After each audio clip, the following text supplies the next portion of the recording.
Isang malakas na kalabog ang gumising sa diwa ni Liwayway.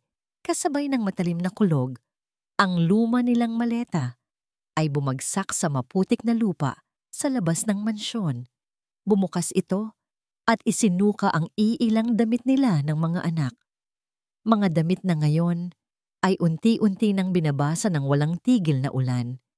Naramdaman niya ang panginginig ng kanyang 5 taong gulang na anak na si Luna, habang masumigpit ang yakap sa kanyang binti ng 7 taong gulang niyang si Ben.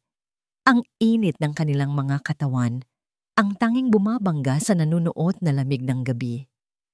Isang malaking pagkakamali na ipinagkatiwala ng anak ko ang apelyido ng aming pamilya sa isang babaeng galing sa putikan.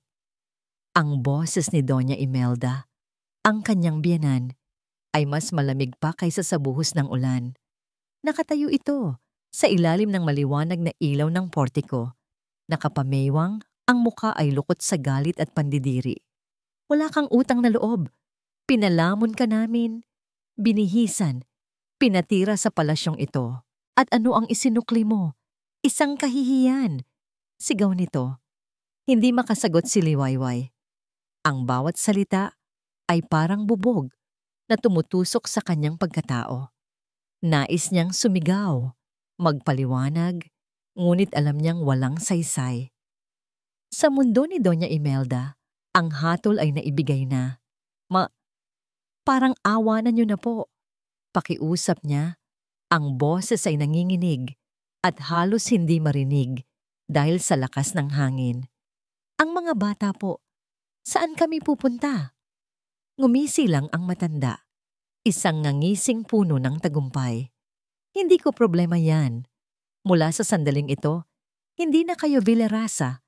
Basura kayong itatapon ko pabalik sa lugar kung saan kayo nababagay. Iyon ang huling sinabi nito bago tumalikod at sumenyas sa gwardiya. Dahan-dahan, ang dambuhalang bakal na tarangkahan ng mansyon ay nagsara. Bawat tunog ng paggalaw nito ay parang pagpihit ng kandado sa puso ni Liwayway. 1, 2, 3 segundo, hanggang sa isang malakas na click ang narinig. Sarado na. Naiwan silang 3 sa labas, basang-basa, pinagtitinginan ng mga dumadaang sasakyan. Ang mansyon na tinawag niyang tahanan sa loob ng 8 taon ay isa na lamang madilim na anino sa likod ng rehas. Walang pag-asa. Iyon ang naramdaman niya. Isang malalim at madilim na hukay na unti-unting lumalamon sa kanya. Hindi niya alam kung paano, pero nagawa niyang pulutin ang mga basang damit, isiniksik pabalik sa maleta, at akayin ang kanyang mga anak palayo sa lugar na yon. Ang bawat hakbang ay mabigat. Ang bawat patak ng luha na humahalo sa ulan sa kanyang pisngi ay tanda ng kanyang kabiguan. Nakatagpo sila ng isang maliit na kwarto sa isang paupahan na amoy alikabok at lumang kahoy, malayo sa amoy ng mga mamahaling bulaklak at air freshener ng mansyon. Ang malambot na kama ay napalitan ng isang manipis na kutsyon sa sahig. Ang malawak na espasyo ay naging isang masikip na kahon. Mami, bakit po tayo umalis doon? Ayaw na po ba sa atin ni Lola? Tanong ni Luna. Ang mga mata ay puno ng pagtataka at lungkot. Parang isang punyalang tanong na yon sa dibdib ni Liwayway. Lumuhod siya at niyakap ng mahigpit ang 2 anak. Hindi anak, kailangan lang ni Mami maghanap ng bagong bahay para sa atin. Isang bahay na tayo lang. Isang masayang bahay. Pilit siyang ngumiti. Kahit na ang puso niya ay durog na durog. Nang makatulog na ang mga bata, pagod sa pag-iyak at sa biyahe, sinimula ni Liwayway na ayusin ang kanilang mga gamit. Kakaunti lang ang mga ito. Habang inilalabas niya ang isang lumang bestida mula sa maleta, may isang bagay na nahulog at gumulong sa ilalim ng kama. Isang maliit, makapal, at balat na kwaderno. Kinapa niya ito at kinuha. Ang pabalat nito ay gasgas na. Ang mga pahina ay naninilaw na sa katagalan. Nang buksan niya ito, isang pamilyar na sulat kamay ang sumalubong sa kanya. Ito ang recipe book ng kanyang Lola Iska. Sa unang pahina, Merong isang dedikasyon na isinulat maraming taon na ang nakalipas. Para sa aking pinakamamahal na apo, Liwayway, huwag mong kakalimutan. Ang sikreto sa pinakamasarap na luto ay hindi ang mga sangkap. Ang sikreto ay pagmamahal. Habang binabasa niya ang mga salitang iyon, isang butil ng luha ang pumatak sa papel. Pero hindi ito luha ng kalungkutan, hindi ito luha ng pagkatalo. Ito ay luha ng alaala. Naalala niya ang init ng yakap ng kanyang lola, ang amoy ng bawang at sibuyas sa kanyang kusina, ang pakiramdam ng pagiging ligtas at minamahal. Sa gitna ng kadiliman ng gabing iyon, sa loob ng masikip na kwartong iyon, habang ang mundo niya ay gumuho, isang maliit na kislap ng liwanag ang lumitaw. Hinigpitan niya ang hawak sa lumang kwaderno, ang tanging pamana sa kanya mula sa nakaraan. Napatingin siya sa kanyang natutulog na mga anak, mga anghel, na umaasa sa kanya. Ito na lang ang natitira sa akin. Para sa mga anak ko. Bulong niya sa hangin, ang boses ay basag, ngunit puno ng isang bagong determinasyon. Lalaban ako. Lumipas ang mga araw na parang isang panaginip.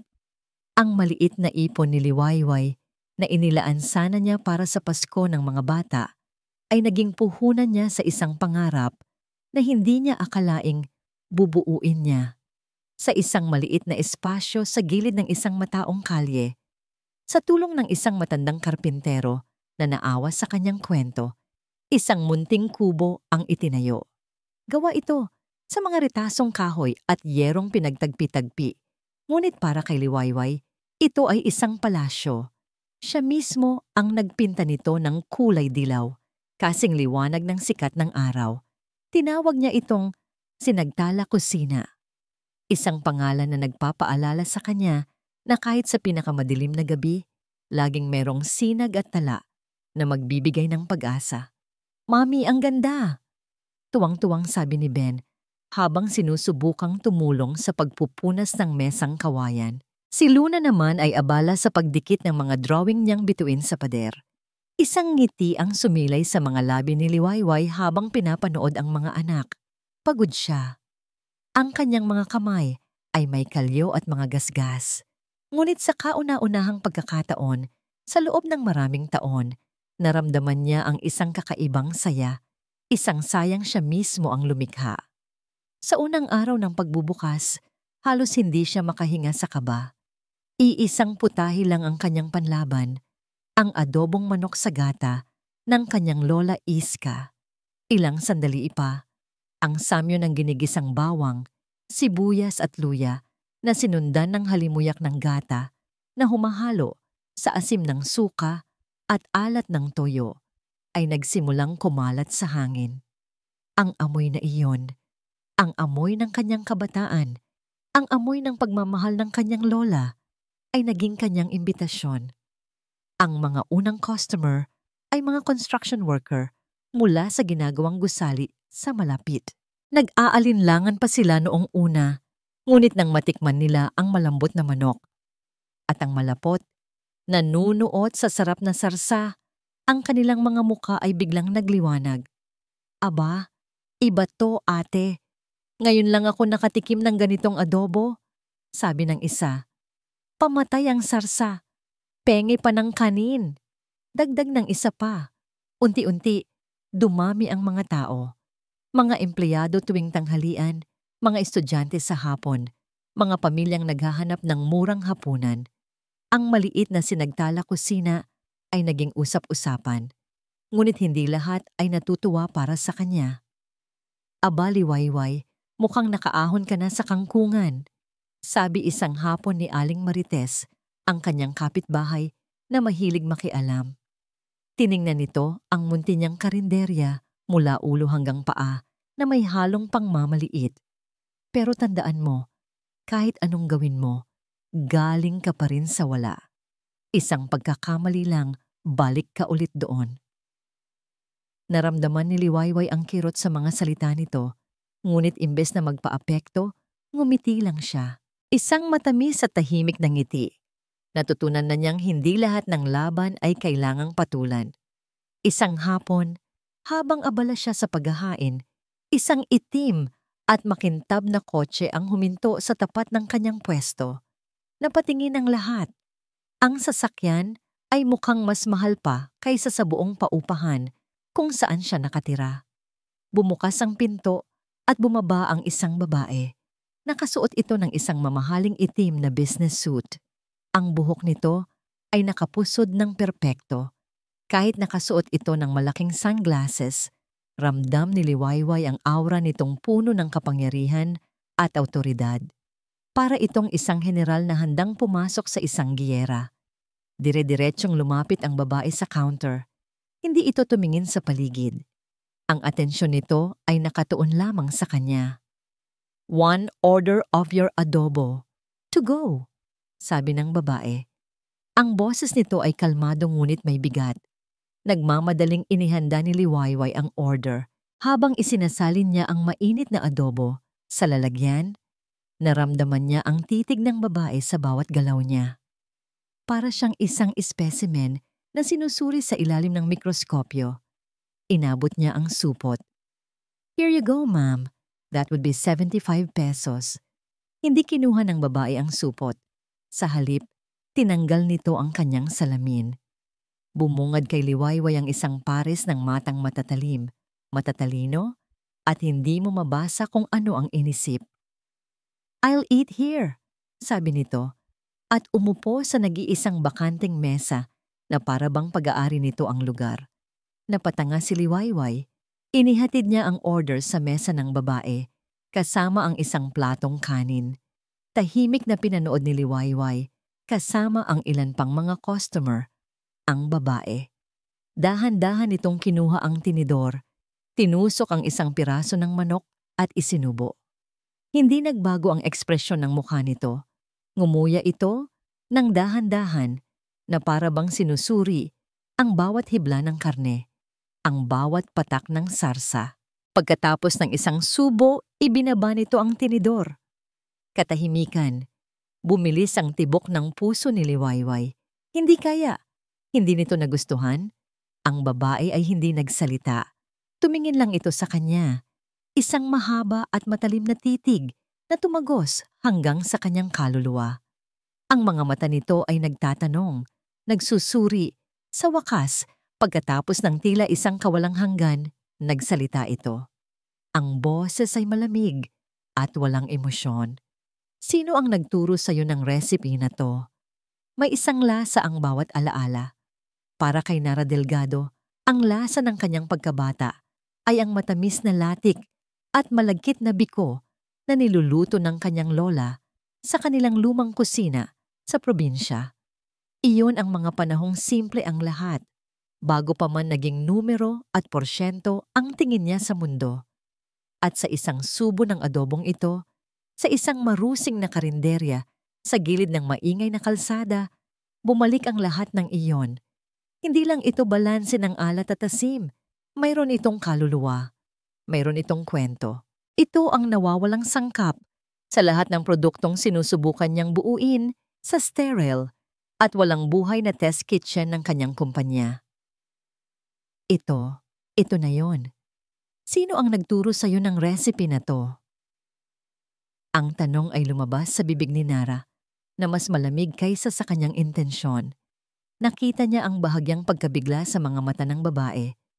Si Liwayway, mga matang pagod, ngunit may determinasyon. "Lola ko po," sagot ni Liwayway. Ang boses ay mahina, ngunit may halong pagmamalaki. Tumango si Nara. Ibinaba ang kanyang tingin sa plato. Ang utak niya ay tumatakbo na. Scalability, mass production, packaging, marketing. Ngunit isang bahagi niya ang ayaw umalis sa mesang yon, sa init ng bagong saing na kanin, sa pakiramdam na parang bumalik siya sa isang tahanan. Itinabi niya ang sentimiento. "Trabaho ito." "May alok ako sa'yo," diretsyong sabi ni Nara. Inilabas ang kanyang business card at inilapag sa mesa. "Ako si Nara Delgado, CEO ng Delgado Foods. Interesado ako sa produkto mo. Gusto kong i-partner ang Sinagtala Kusina sa kumpanya ko." Nanlaki ang mga mata ni Liwayway. Kinuha niya ang card na para bang isa itong babasaging hiyas. CEO, pero maliit lang po ito. Paano? That's my problem to solve. Putol ni Nara. Your job is to cook. My job is to make it sell. Millions of it. Bago pa man makasagot si Liwayway, isang anino ang tumabon sa kanilang mesa. Isang pamilyar na matinis na boses ang bumasag sa kanilang usapan, kasabay ng malakas na amoy ng mamahaling pabango. Liwayway darling, hindi ko akalain na dito lang pala kita matatagpuan sa isang ganitong lugar. Si Doña Imelda, nakatayo ito roon, napapaligiran ng dalawa pa niyang amiga na halatang nandidiri sa paligid.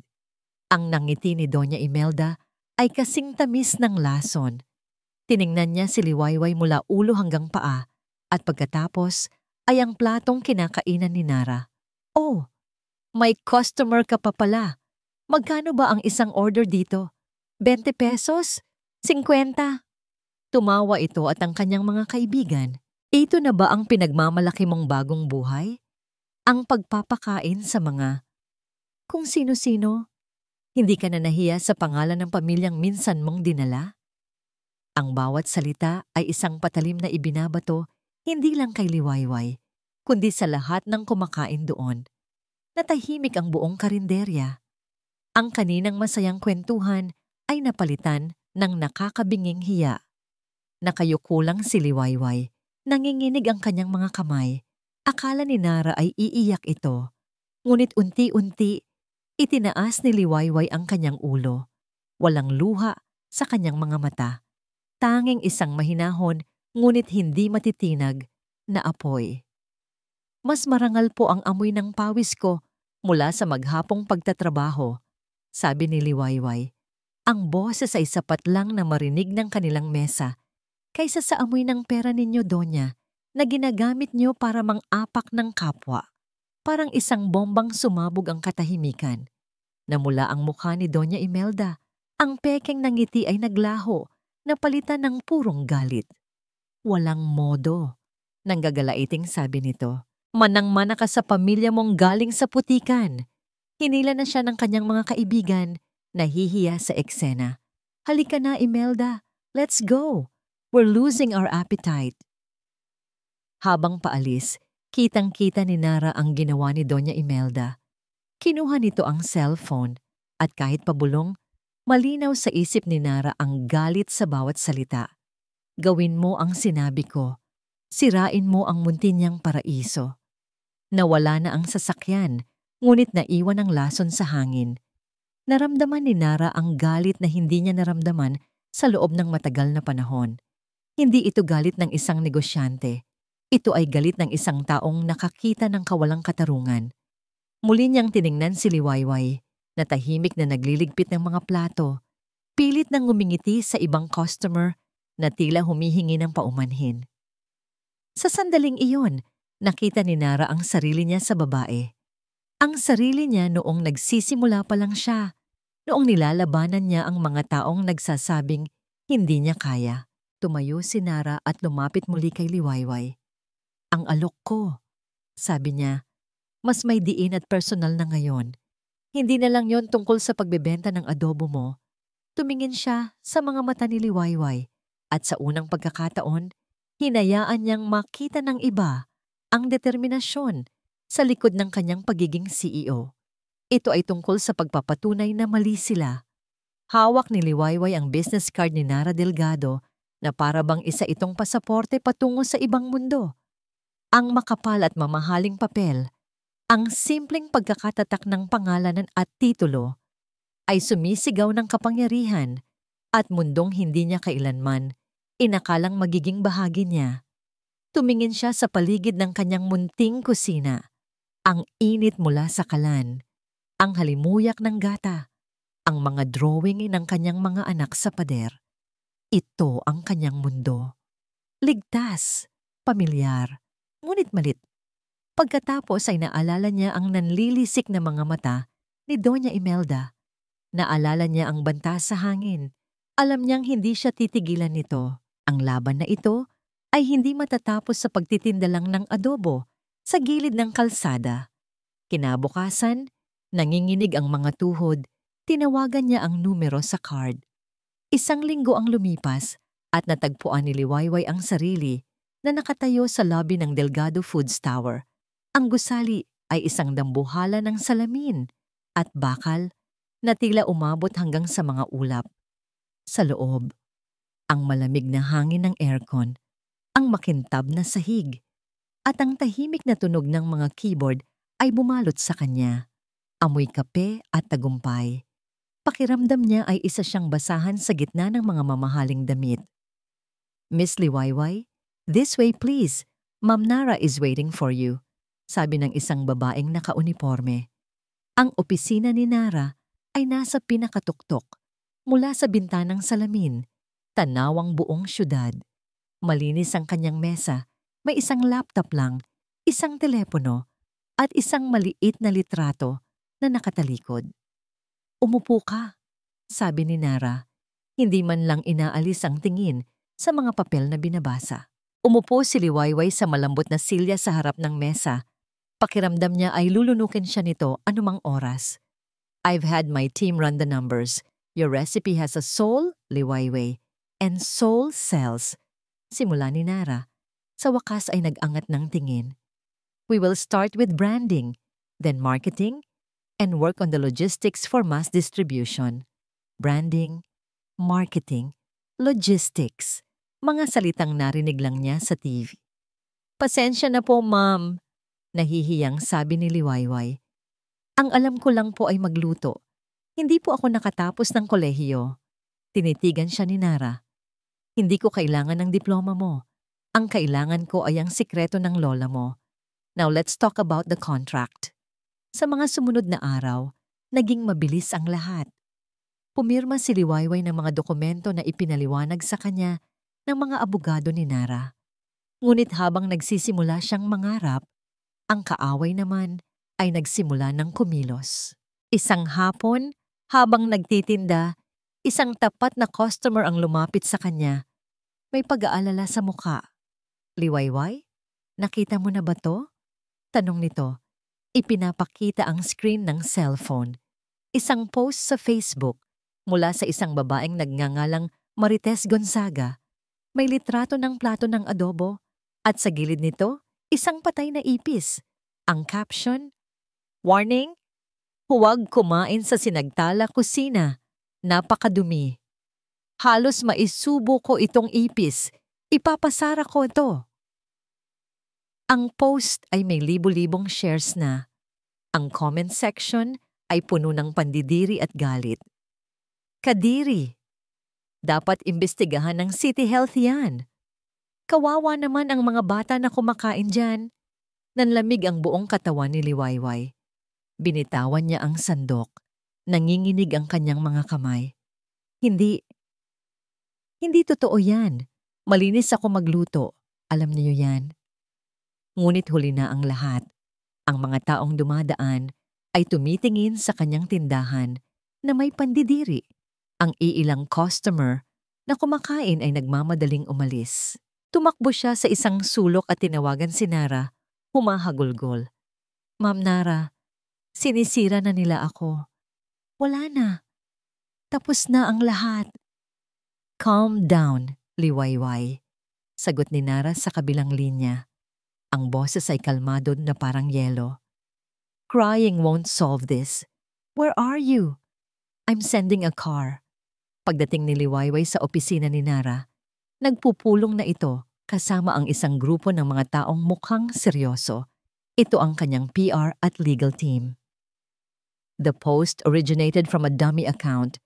We're tracing the IP address, but I'm 99% sure who's behind this," sabi ni Nara sa kanyang team bago bumaling kay Liwayway. "Huminga ka ng malalim. We are not on the defensive. We attack." Sa loob lang ng isang oras, mayroon na silang plano. Kinunan nila ng video ang bawat sulok ng kusina ni Liwayway. Ipinapakita kung gaano ito kalinis. Nag-live video si Liwayway habang nagluluto. Ipinapakita ang bawat hakbang. Kasabay nito, ang legal team ni Nara ay nag-post ng official statement. Nagbabala na kakasuhan ang sinumang magpapakalat ng maling impormasyon. Higit sa lahat, tumawag si Nara sa 3 pinakasikat na food blogger sa bansa. I have a story for you and a free meal. Kinagabihan, ang social media ay napuno ng mga post tungkol sa sinagtala kusina. Mga post na may hashtag na #labanliwayway at #the adobo with a soul. Ang dating mga batikos ay napalitan ng suporta. Nakatayo si Liwayway sa labas ng kanyang tindahan. Pinapanood ang mga food blogger na kumukuha ng litrato at live video habang sarap na sarap sa kanyang adobo. Dumating si Nara at tumabi sa kanya. Sa bawat krisis, mayroong oportunidad. Mahinang sabi ni Nara, nakatingin sa dumaraming tao. You just survived your first attack. Congratulations! Napatingin si Liwayway kay Nara, puno ng paghanga at kaunting takot. Ngayon niya naiintindihan, ang alok ni Nara ay hindi lang tulong. Ito ay isang imbitasyon sa isang mundo kung saan ang bawat galaw ay isang laban. Ngumiti si Nara, isang maliit at halos hindi mahahalata na ngiti. Sa mundo ng negosyo, ang bawat atake ay isang pagkakataon. Welcome to the war, Liwayway. 11:00 na ng gabi. Ang buong Delgado Foods Tower ay tahimik at madilim na, maliban sa isang bintana sa pinakatuktok na naliligo pa rin sa maliwanag na ilaw. Sa loob ng opisina ni Nara, ang sahig ay napapalibutan ng mga sample ng disenyo para sa packaging ng sinagtala adobo. Sa malaking mesa, nagkalat ang mga papeles, mga market analysis, cost projections, distribution timelines. Sa gitna ng lahat ng ito, nakaupo si Nara at Liwayway. Ang kulay dilaw ay nagpapahiwatig ng saya at pag-asa. Paliwanag ni Liwayway, itinuturo ang isang disenyo. Pero parang kulang po sa puso. Dapat po, pag nakita ng isang nanay sa grocery, mararamdaman niyang para itong lutong bahay. Napabuntong hininga si Nara. Liwayway, we are not selling puso. We are selling a product. The design needs to be eye-catching, commercially viable. Feelings don't translate to sales figures. Pero damdamin po ang nagbebenta ng pagkain. Mahinang sagot ni Liwayway. Iyon ang palagi nilang pinagtatalunan. Ang luhika ni Nara laban sa puso ni Liwayway. Ngunit sa halip na mainis, lihim na hinahangaan ni Nara ang paninindigan nito. Biglang tumunog ang cellphone ni Liwayway. Isang murang cellphone na mukhang luma na sa tabi ng state-of-the-art na company phone ni Nara. Hello? Ate? Ano? Biglang nagbago ang mukha ni Liwayway. Nawala ang pagod, napalitan ng purong takot. Ano nga mataas ang lagnat? Pabalik na ako. Pabalik na ako. Napatayo ito, nanginginig ang mga kamay habang nililigpit ang gamit. Ma'am Nara, pasensya na po. Kailangan ko na pong umuwi. Ang anak ko po, si Ben. Nilalagnat daw po ng mataas. Naramdaman ni Nara ang pag-init ng kanyang ulo. Inis, may deadline sila. Ang product launch ay sa susunod na buwan. Hindi ito ang oras para sa mga personal na problema. Hindi ba pwedeng painumin na lang ng gamot? We are in the middle of something crucial, malamig na sabi ni Nara. Napatigil si Liwayway at tumingin sa kanya. Ang mga mata nito ay puno ng luha at isang bagay na hindi pa nakikita ni Nara dati. Pagkabigo. Hindi niyo po maiintindihan na wala ang business partner. Ang kaharap niya ngayon ay isang ina. Tumayo si Nara. Kinuha ang susi ng kanyang kotse. Huwag ka nang mag-taxi. Ihahatid na kita. It's faster. Ang totoo, gusto lang niyang matapos na ito para makabalik sila sa trabaho. Tahimik sila sa loob ng sasakyan. Ang marangyang katahimikan ng leather seats at aircon ay binasag lang ng mga hikbi ni Liwayway. Dinala sila ng GPS sa isang maliit at masikip na eskinita. Sa unang pagkakataon, nakita ni Nara ang totoong mundo ni Liwayway, malayo sa kinang ng kanyang opisina. Pagpasok sa maliit na apartment, sinalubong sila ng iyak ng isang bata. Dumiretso si Liwayway sa silid. Sumunod si Nara. Hindi niya alam kung bakit. at tumayo sa may pintuan. Nakita niya si Liwayway na buhati ng anak. Hinaplos nito ang noo ng bata, kinantahan ng isang oyayi at hinalikan sa pisngi. Ang bawat galaw ay puno ng pagmamahal at kalinga. Sa mga kamay ni Liwayway, ang umiiyak na bata ay unti-unting kumalma. Napako si Nara sa kanyang kinatatayuan. Nakita niya ang sarili bilang isang batang laging nag-iisa sa isang malaking mansyon, naghihintay sa mga magulang na laging nasa business trip. Ang pamilya para sa kanya ay isang korporasyon at ang pagmamahal ay isang transaksyon. Sinubukan niyang buuin ang sarili niyang pamilya noon. Kasama si Marco, ibinigay niya ang lahat, ang tiwala, ang puso, ang mga ideya niya para sa kanilang unang kumpanya. At sa huli, okay na po siya, sabi ni Liwayway. Lumabas ng silid at pinunasan ang kanyang mga luha. Salamat po talaga, ma'am. Pasensya na po sa abala. Para sa kanila naman po ang lahat ng ito. Ang simpleng mga salitang yon ay tumama kay Nara. Para sa kanila ang lahat ng ito. Napatingin si Nara sa bintana sa madilim na kalye sa labot. Hindi niya namalayan na nagsasalita na pala siya. Ang boses ay mahina at puno ng isang pait na matagal na niyang itinatago. I once trusted someone like that. I gave my all. Napatigil siya, nagulat sa sariling pag-amin. At the end, he took everything. Isang nakakabinging katahimikan ang namagitan sa kanila. Tumingin si Liwayway sa kanya, hindi na bilang isang boss, kundi bilang isang taong nakakakita sa kanyang kaluluwa. Dahan-dahan, marahan, inilapat ni Liwayway ang kamay nito sa kanyang balikat. Nagulat si Nara sa init na gumapang mula sa dulo ng mga daliri nito. Nanigas ang kanyang katawan, ilang taon na mula nang may humawak sa kanya na may ganoong simpatiya. Hindi lahat ng tao ay katulad niya. Bulong ni Liwayway.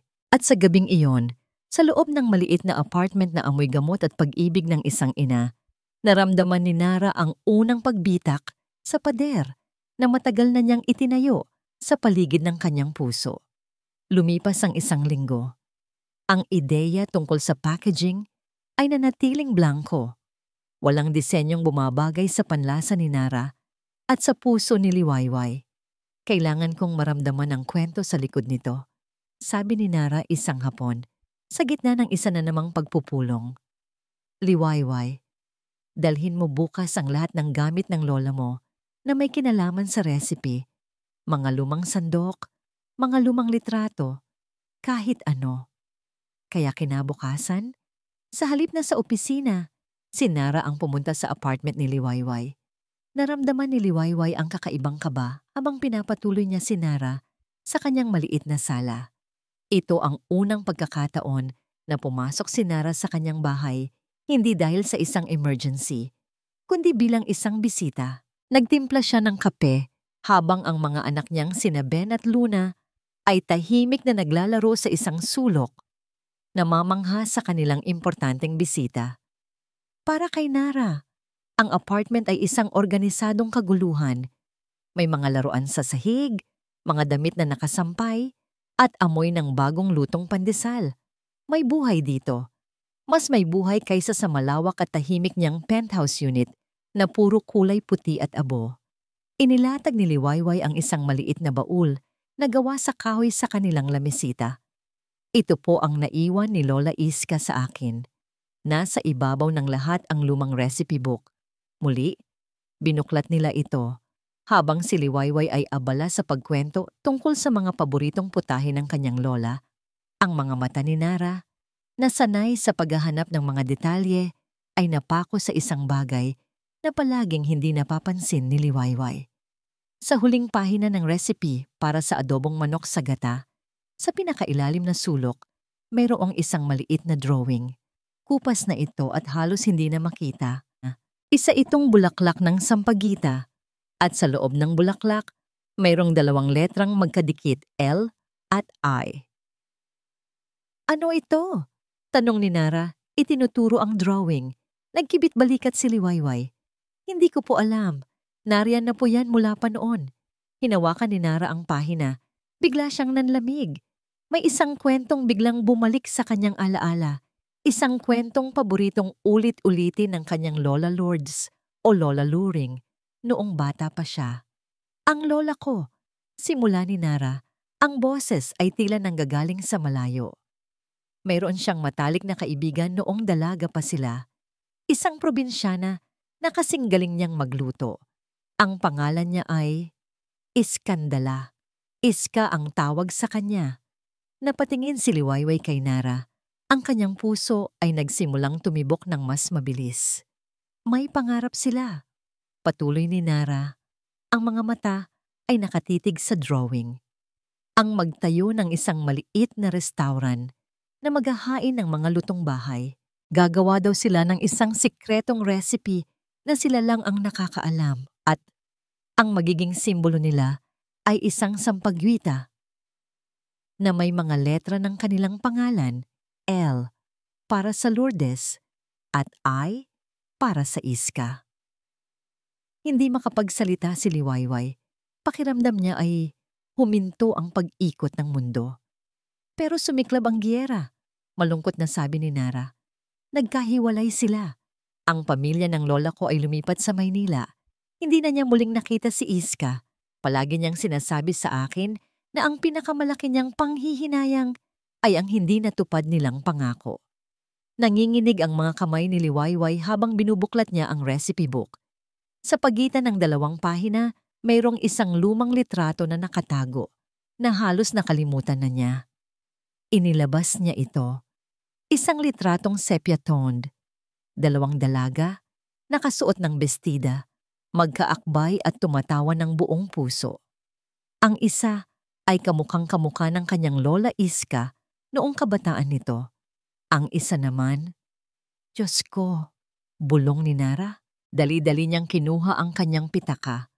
Mula sa isang lihim na bulsa, inilabas niya ang isang maliit, nakatuping litrato na luma na rin. Ang litrato ng kanyang Lola Luring noong dalaga ito. Inilapag niya ito sa tabi ng litrato mula sa libro. Ang 2 babae sa magkaibang litrato ay iisa. Ang 2 matalik na kaibigan na pinaghiwalay ng tadhana. Napatingin sila sa isa't isa. Si Liwayway na may mga luhang namumuo sa kanyang mga mata at si Nara na sa unang pagkakataon ay nagpakita ng purong pagkamangha. Ang lahat ng luhika at numero sa kanyang mundo ay naglaho. Ang kanilang pagkikita ay hindi isang aksidente. Ang pagkatuklas niya sa sinagtala kusina ay hindi dahil sa swerte. Ang recipe ay isang pangakong naghihintay na matupad. Itinadhana pala tayo, bulong ni Liwayway, puno ng pagkamangha. Hindi nakasagot si Nara. Ang babaeng palaging may tamang sasabihin, ang CEO na kayang kontrolin ang isang buong boardroom ay walang mahanap na salita. Tinitigan lang niya si Liwayway at naramdaman niya ang isang koneksyon na mas malalim pa sa anumang kontratang napirmahan niya sa buong buhay niya. Ang pagkatuklas sa koneksyon ng kanilang mga lola ay parang isang susi na nagbukas sa huling pinto sa pagitan ni Liwayway at Nara. Ang relasyon nila ay lumalim. Hindi na ito basta negosyo. Ito ay isang misyon. Isang pangakong kailangan nilang tuparin para sa 2 babaeng unang nangarap nito. Ang sinagtala kusina, adobo ni Lola, ay inilunsad sa isang grand press conference. Sa harap ng kumukutitap na mga ilaw ng kamera at nag-uumapaw na mga tanong mula sa media, nakatayo si Liwayway sa entablado. Hindi na siya ang babaeng umiiyak sa gitna ng ulan. Nakasuot siya ng isang simpleng bestida, ang buhok ay nakaayos, at sa kanyang mga mata ay may kislap ng kumpiyansa. Ang adobo na ito ay hindi lang pagkain, sabi niya sa mikropono. Ang boses ay matatag at malinaw. Ito po ay kwento ng 2 babae, kwento ng pangarap, at kwento ng pagmamahal na kayang tumawid sa maraming henerasyon. Sa isang sulok ng silid, nakatayo si Nara, malayo sa mga kamera. Pinapanood niya si Liwayway, isang maliit, halos hindi mahahalata Nangiti ang sumilay sa kanyang mga labi. Ang babaeng minsang inalok niya ng tulong ay isa ng ngayong inspirasyon. Ang kanyang investment ay nagbunga ng higit pa sa inaasahan niya. Ang produkto ay naging isang instant hit. Naubos ang mga stocks sa mga supermarket sa loob lang ng isang linggo. Ang kwento sa likod nito, ang kwento ni Luring at Iska, ay naging laman ng mga artikulo at morning shows. Si Liwayway ay naging simbolo ng katatagan at pag-asa. Isang gabi, pagkatapos ng isang mahabang araw ng pagbisita sa kanilang factory, hinatid ni Nara si Liwayway sa bago nitong tahanan. Isang maliit na townhouse sa isang tahimik na subdibisyon na tinulungan ni Nara na makuha niya.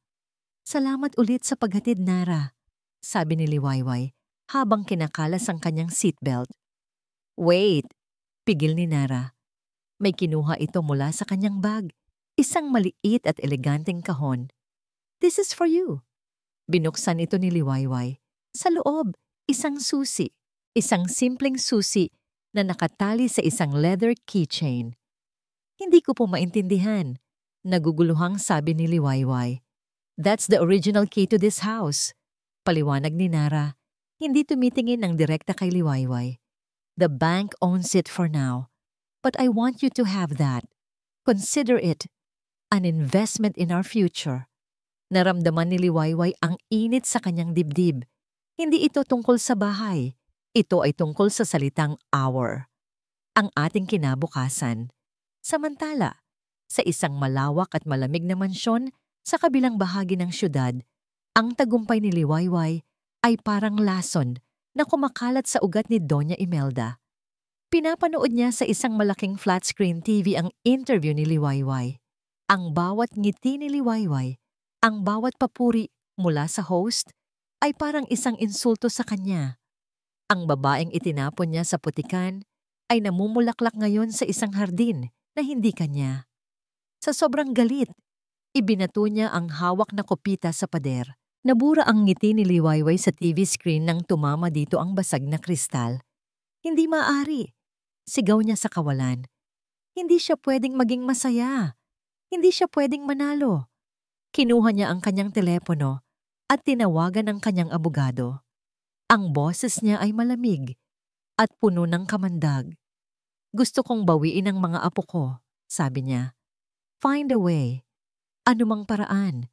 Patunayan mong isa siyang masamang ina na inuuna ang trabaho kaysa sa mga anak. Gamitin mo ang lahat. I want her to suffer. I want her to lose everything."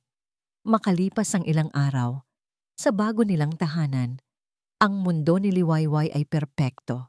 Hapon noon, katatapos lang niyang tulungan si Ben sa kanyang homework habang si Luna ay masayang naglalaro sa sahig. Ang amoy ng niluluto niyang sinigang ay pumupuno sa hangin. Sa unang pagkakataon, naramdaman niya ang kapayapaan. Ito na yon, ang buhay na pinangarap niya para sa kanila. Biglang may kumatok sa pinto. Nagulat siya. Hindi niya inaasahan ang sinuman. Dahan-dahan niyang binuksan ang pinto. Isang lalaking nakasuot ng barong ang nakatayo sa labas. May hawak na isang malaking brown envelope. "Good afternoon. Kayo po ba si Miss Liwayway Reyes?" Tanong ng lalaki sa formal na tono. "Oo po. Ako nga po," sagot ni Liwayway kinakabahan. "I am a court sheriff. I am here to serve you this summons." Inabot ng lalaki ang sobre. Nanginginig ang mga kamay ni Liwayway habang tinatanggap ito. Ang sobre ay mabigat, parang may bakal sa loob.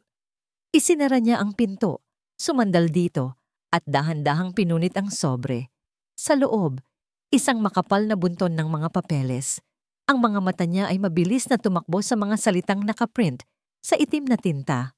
"Republic of the Philippines, Regional Trial Court Petition for Custody, Doña Imelda Villaraza, Petitioner, versus Liwayway Reyes." Respondent ang mga salita ay nagsimulang lumabo. Negligence, unfit mother, unstable environment. Nabitawan niya ang mga papel. Ang mga ito ay kumalat sa sahig na parang mga patay na dahon. Ang init ng kanyang katawan ay biglang nawala, napalitan ng isang nanunuot na lamig. Ang masayang amoy ng sinigang ay biglang naging parang amoy ng abo. Ang kanyang perpektong mundo sa isang iglap ay gumuho. Ang katahimikan sa loob ng penthouse ni Nara ay binasag ng isang desperadong tawag. Nara! Basag ang boses ni Liwayway sa kabilang linya. Pinipilit magsalita sa pagitan ng mga hagulgol. Narinig ni Nara ang tunog ng papel na kinukuyumos, ang tunog ng isang mundong gumuho. Liwayway, what is it? Speak to me. Sabi ni Nara, ang kanyang business mode ay agad na bumukas. Hinanda niya ang sarili para sa isa na namang business crisis. Kakinuha na niya ang lahat. Gusto niyang kunin ang mga anak ko. Isang malamig na kuryente ang gumapang sa mga ugat ni Nara. Hindi ito negosyo. Ito ay mas malala pa. Where are you? Don't move. I'm coming. Pagdating ni Nara sa townhouse, ang pinto ay bahagyang nakabukas. Ang masayang tahanan na huli niyang nakita ay para na ngayong isang bahay na dinaanan ng bagyo. Ang mga papeles mula sa korte ay nakakalat sa sahig. At sa gitna ng lahat, nakaupo si Liwayway.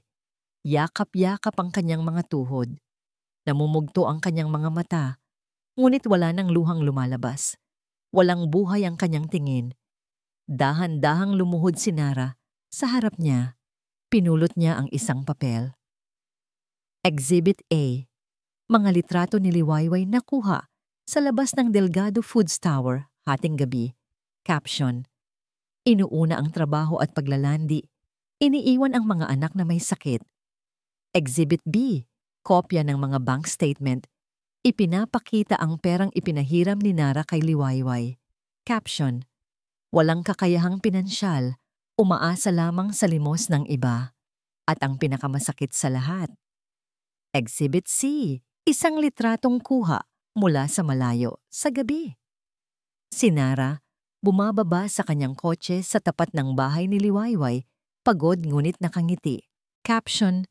Isang immoral at hindi kanais-nais na relasyon, isang masamang impluensya sa mga bata.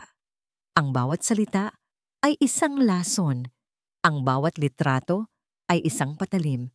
Perpektong binaluktot ang lahat para magmukhang totoo. Tingnan mo, Nara. Bulong ni Liwayway, ang boses ay paos. Ang tulong mo, ang tiwala mo, ginawa nilang sandata laban sa akin. Paano? Paano ako lalaban dito? Hinawakan ni Nara ang mga papel. Malamig. Kasing lamig ng takot na biglang gumapang sa kanyang sistema. Isang pamilyar na takot. Biglang bumalik sa kanyang alaala si Marco. Ang ngiti niya ang ngiti nito, ang mga pangako nito, at ang araw na natuklasan niyang lahat ng ebidensya, mga pekeng dokumento, mga binagong email, ay itinuturo siya bilang ang nagnakaw sa sarili nilang kumpanya. Nilinlang siya.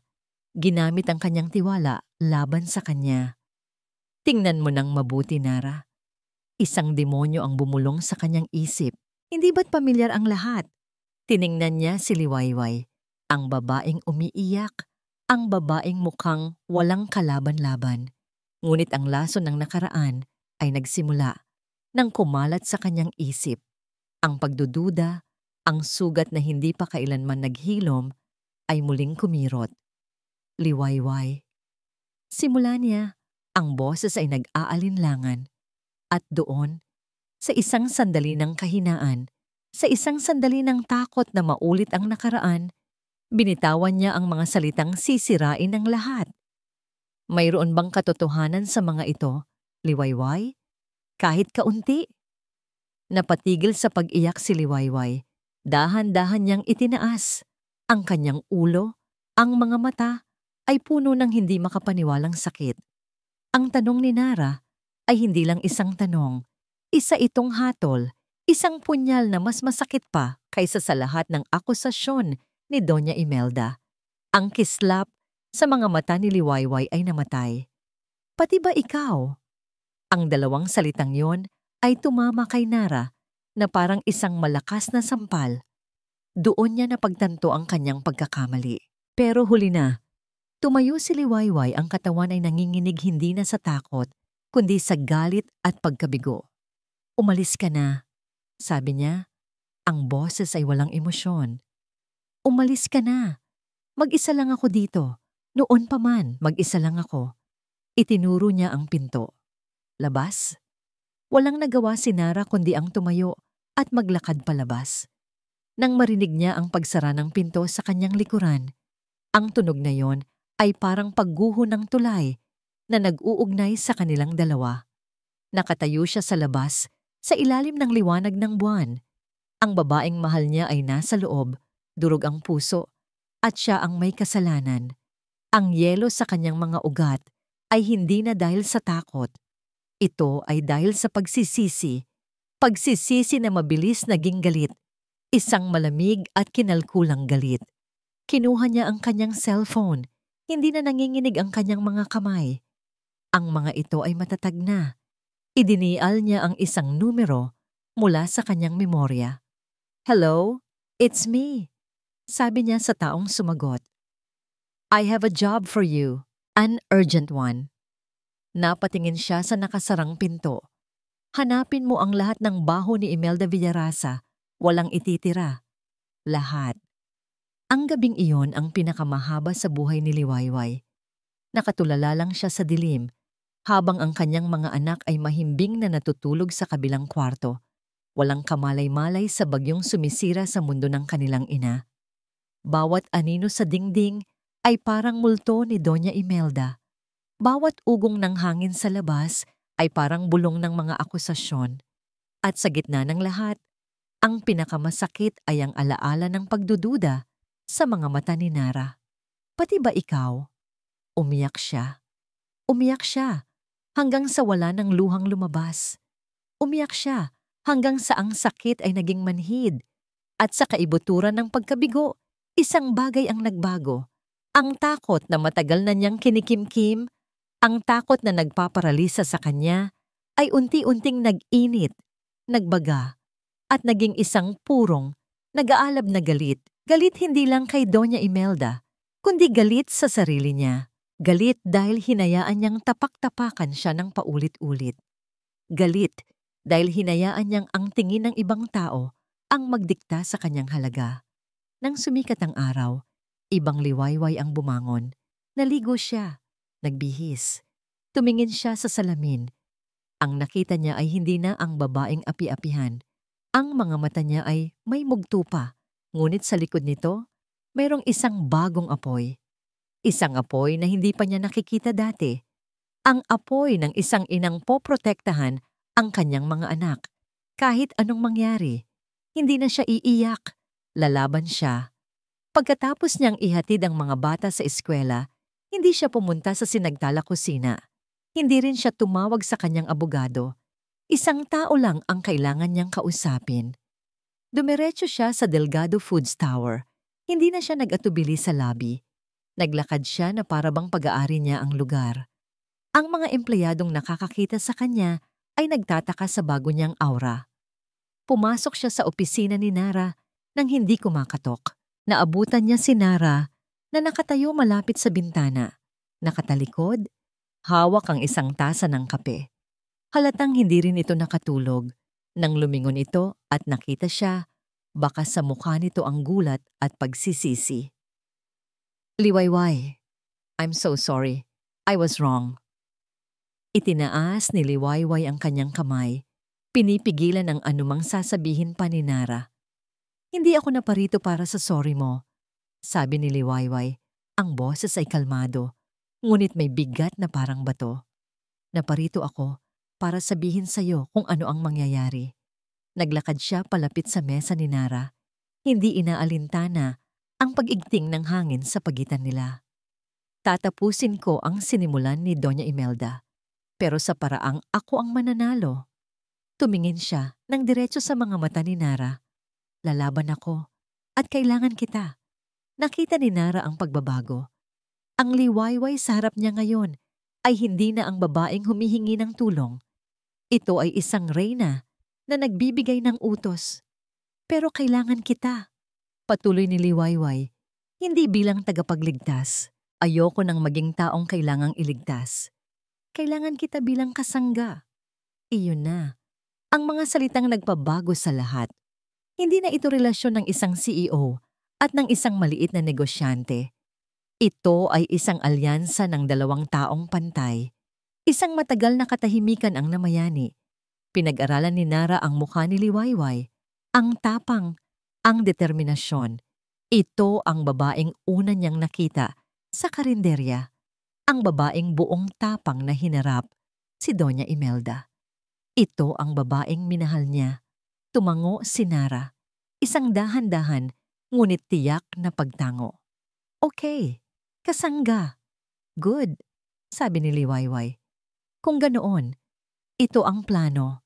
Sa mga sumunod na oras, ang opisina ni Nara ay naging isang war room. Ipinakita ni Nara ang mga inisyal na impormasyong nakuha ng kanyang investigador, mga bank record, mga business deal ni Doña Imelda na questionable. Ngunit kulang pa rin. Kailangan nila ng isang bagay na sisira dito ng tuluyan. May kahinaan siya, sabi ni Liwayway, nakatitig sa organizational chart ng pamilya Villarasa. At ang kahinaan niya ay ang anak niya. Ang asawa ko, ang dating asawa ko. Ricardo? Tanong ni Nara. He seems weak. He follows his mother's every command. Dahil may hawak si mama sa kanya. Paliwanag ni Liwayway. May isang bagay na itinatago si Ricardo. Isang bagay na alam ni Doña Imelda. At ginagamit niya para kontrolin ang anak niya. Kung malalaman lang natin kung ano yun. Habang pinag-uusapan nila ito, nag-vibrate ang cellphone ni Liwayway na nasa ibabaw ng mesa. Isang hindi rehistradong numero. Nagkatinginan sila ni Nara. Sinagot ni Liwayway at inilagay sa speakerphone, katahimikan sa kabilang linya. Pagkatapos, isang pamilyar, nanginginig na boses. Liwayway? Si Ricardo. Anong kailangan mo? Malamig na tanong ni Liwayway. Narinig ko ang plano ni Mama tungkol sa custody. Liwayway, hindi ako sang-ayon dito. Hindi ko hahayaang kunin niya ang mga anak natin. Isang mapait na tawa ang kumawala sa lalamunan ni Liwayway. Talaga? At paano mo siya pipigilan? Susuwain mo ang nanay mo sa unang pagkakataon sa buhay mo? Hindi ko kaya, amin ni Ricardo. Ang boses ay puno ng hiya. Pero, kaya kitang tulungan. Natahimik si Liwayway. Gusto kong tumulong, ulit ni Ricardo. Mas may diin ngayon. May itinatago si Mama, isang bagay na mas malaki pa sa mga kasinungalingan niya. Isang bagay na sisira sa kanya at sa buong pamilya natin. Ang family court ay isang malamig at walang kaluluwang lugar. Ang matataas na pader na gawa sa semento at ang amoy ng lumang papel ay tila sumisipsip sa lahat ng pag-asa. Sa isang panig, naroon si Doña Imelda. Nakasuot ng eleganteng puting terno, ang mukha ay isang perpektong maskara ng pagiging isang nag-aalalang lola. Sa tabi niya, ang kanyang magaling na abogado, si Attorney Contreras ay kumpiyansang nakangiti. Sa kabilang panig, nakaupo si Liwayway. Simple lang ang kanyang suot na bestida, ngunit diretso ang kanyang likod. Sa tabi niya, si Nara, kalmado at nakapokus na para bang isa lang itong board meeting. Ang tanging nagpapakita ng kaba ni Liwayway ay ang kanyang mga kamay na magkahawak ng mahigpit sa ilalim ng mesa. Nagsimulang magsalita si Attorney Contreras. Ang boses niya ay malambing ngunit puno ng paninira. Isa-isa niyang iprinisenta ang mga ebidensya.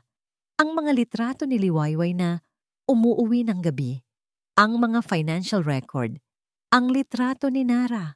Bawat isa ay ipinipinta si Liwayway bilang isang pabayang ina, isang babaeng walang sariling kakayahan, isang masamang impluensya.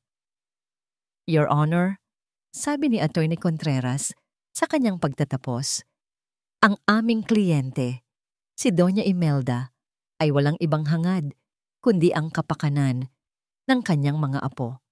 Isang marangya at stabilisadong buhay ang kaya niyang ibigay, malayo sa kahirapan at imoralidad na kasalukuyang kinamumulatan ng mga bata.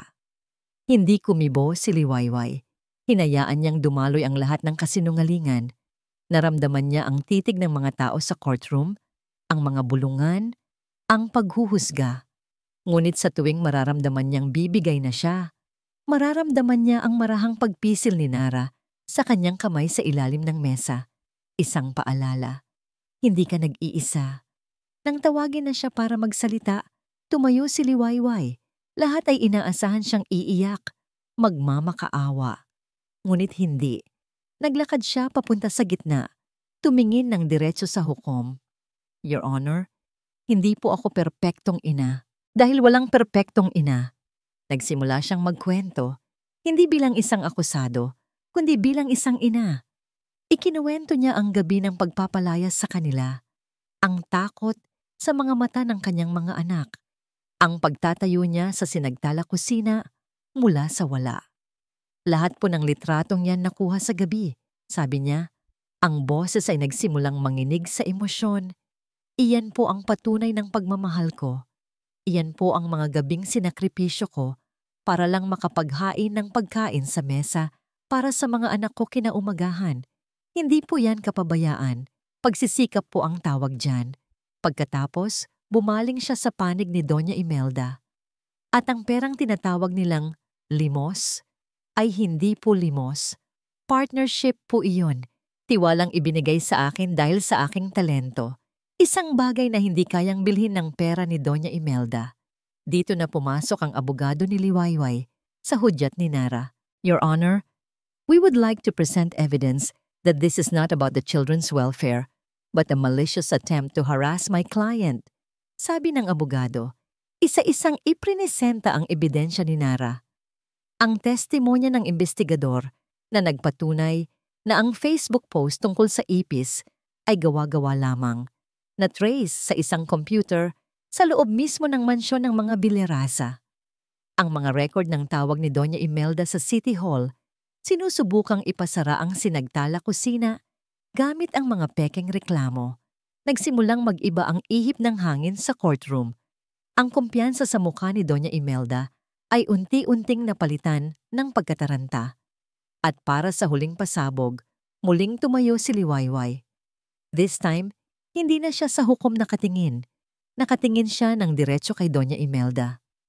Your Honor, sinisiraan po ako ni Doña Imelda dahil galing daw po ako sa putikan.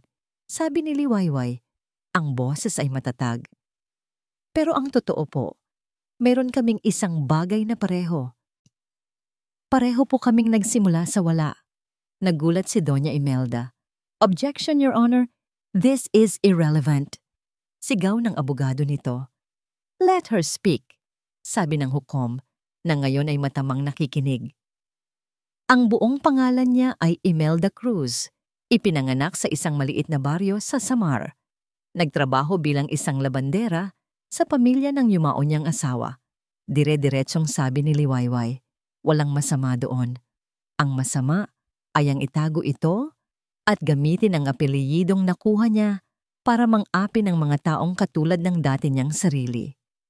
Sinungaling, sigaw ni Doña Imelda. Napatayo. Ang kanyang maskara ay tuluyan ng nabasag. Isa kang demonyo. I have a witness to confirm this, Your Honor. Bumukas ang pinto ng courtroom. Pumasok ang isang lalaking payat, nakayuko, at halatang kinakabahan, si Ricardo, na pahinto sa paghinga si Doña Imelda. Ang mukha niya ay namutla na parang papel. Anak, anong ginagawa mo dito? Itigil mo na to, ma. Pakiusap ni Ricardo, ang boses ay basag. Ay, tama na. Tumingin siya sa hukom. Your Honor, totoo po ang lahat ng sinabi ni Liwayway. Ang lola ko po mismo ang nagkwento sa akin bago siya mamatay. Itinago ito ni Mama sa lahat. Iyon na. Ang huling pako sa kabaong. Isang nakakabinging katahimikan ang bumalot sa silid, na agad sinundan ng sunod-sunod na flash ng mga kamera mula sa media. Hindi. Mga sinunggaling kayo. Papatayin ko kayong lahat. Nagsisigaw si Doña Imelda na parang isang nasisiraan ng bait habang sinusubukan siyang pakalmahin ng kanyang abogado. Ang imahe ng isang respetadong matriarch ay naglaho, napalitan ng isang desperadong babae na nahubaran sa harap ng lahat. Sa gitna ng kaguluhan, dahan-dahang tumalikod si Liwayway. Sinalubong siya ni Nara na inabot ang kanyang kamay. Magkahawak kamay, naglakad sila palayo sa nasusunog na mundo ni Doña Imelda. Paglabas nila ng pinto ng courtroom, huminga ng malalim si Liwayway. Tumingin siya kay Nara at ngumiti. Isang tunay ng ngiti. Tapos na. Lumipas ang 6 na buwan. Ang iskandalo ng pamilya Villaraza ay naging headline sa loob ng ilang linggo, bago ito unti-unting namatay at napalitan ng mga bagong balita.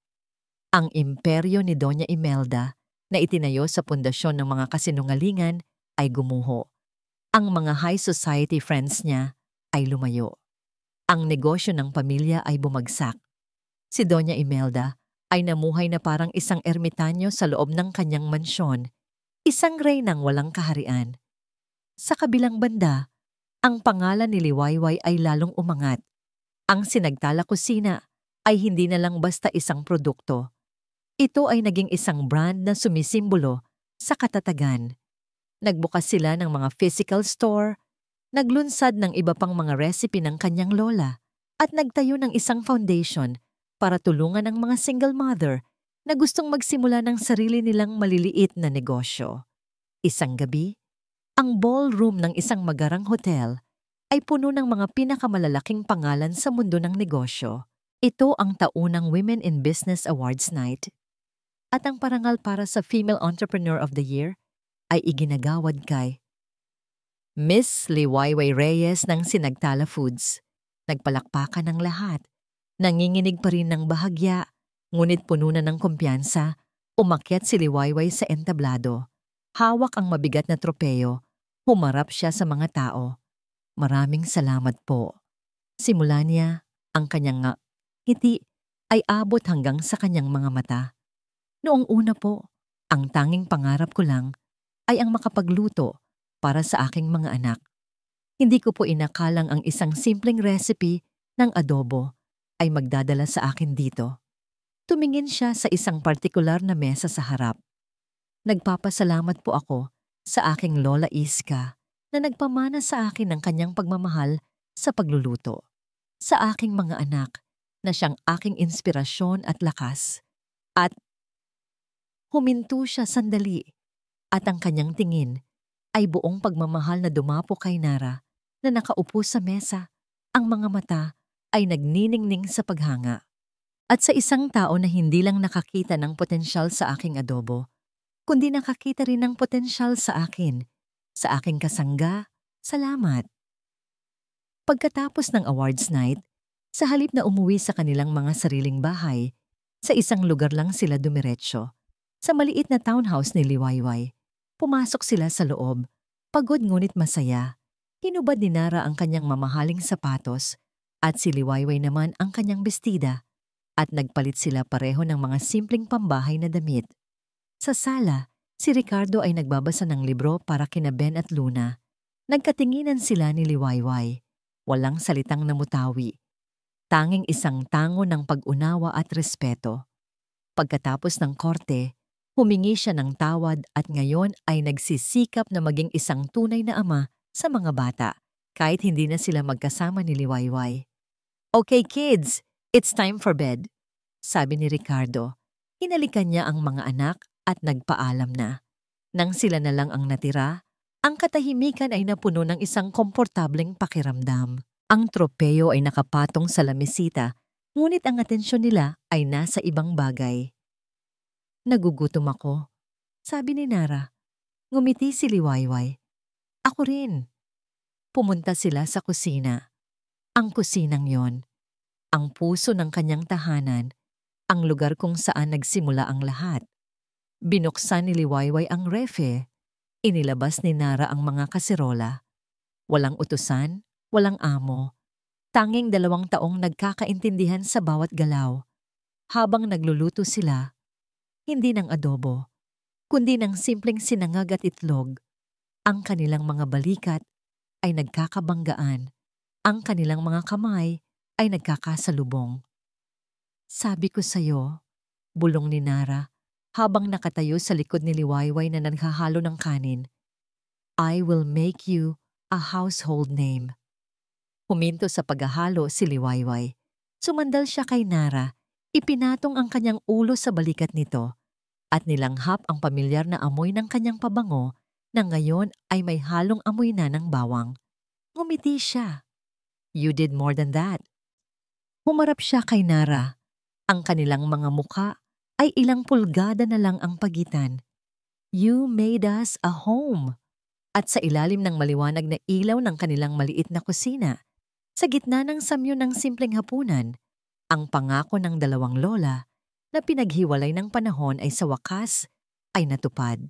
Hindi sa isang malaking restaurant, kundi sa isang tahanan na binuo ng dalawang pusong natagpuan ang isa't isa. Magkahawak kamay, tumingin sila sa labas ng bintana.